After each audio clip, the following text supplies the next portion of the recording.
क्या आपको पता है कि केजरीवाल जी को गिरफ्तार क्यों किया है? केजरीवाल जी को एनडीए के एक एमपी के बयान पर गिरफ्तार किया है। उनका नाम है मगुंटा श्रीनिवासलू रेड्डी यानी एमएसआर। एमएसआर आंध्र प्रदेश से एनडीए के एक सांसद हैं। एमएसआर ने ऐसा क्या बयान दिया जिससे आपके मुख्यमंत्री केजरीवाल को गिरफ्तार कर लिया?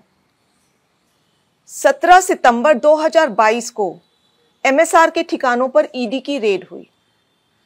उनसे पूछा गया कि क्या वो कभी केजरीवाल जी से मिले हैं। उन्होंने कहा, हाँ, मैं 16 मार्च 2021 को केजरीवाल जी से दिल्ली सचिवालय में उनके दफ्तर में मिला था।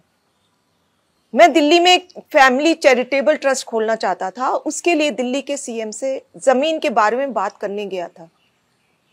केजरीवाल जी ने कहा, लैंड एलजी के पास है, एप्लीकेशन दे दो, हम देखते हैं, और कहकर चले गए। ईडी को एमएसआर का जवाब पसंद ही नहीं आया। ईडी ने कुछ दिन बाद एमएसआर के बेटे राघव मगुंटा को गिरफ्तार कर लिया। फिर से एमएसआर के और बयान लिए गए, मगर वो अपना पहले वाला बयान ही दोहराते रहे क्योंकि वही सच था, और उनके बेटे राघव रेड्डी की बेल खारिज होती रही।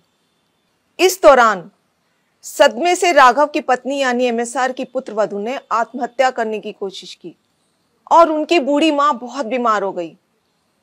इन सब को देखते हुए बेटे के लिए बाप भी टूट गया। 17 जुलाई 2023 को पिता एमएसआर ने ईडी में अपना बयान बदल दिया।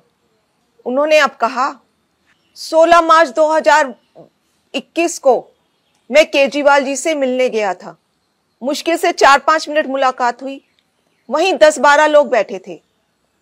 मेरे कमरे में घुसते ही केजरीवाल जी ने मुझसे कहा कि दिल्ली में आप शराब का काम शुरू करो, बदले में आम आदमी पार्टी को 100 करोड़ रुपए दे दीजिए।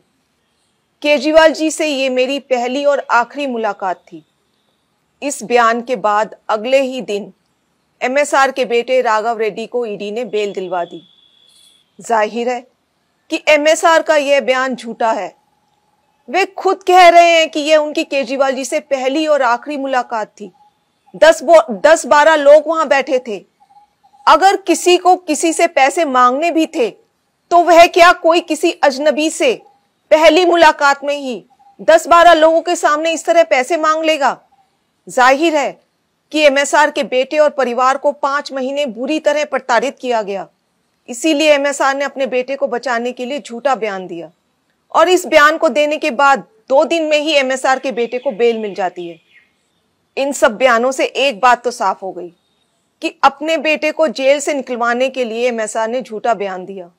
कोर्ट ने भी केजरीवाल जी को बेल देते हुए यही माना कि ईडी ने बेल का लॉलीपॉप देकर बयान लिया बिना किसी सबूत के।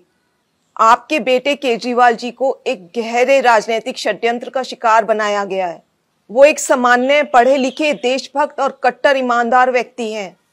यदि आज आप उनके साथ खड़े नहीं हुए तो इस देश में पढ़े लिखे ईमानदार लोग कभी राजनीति में नहीं आएंगे। क्या मोदी जी केजरीवाल जी के साथ ठीक कर रहे हैं?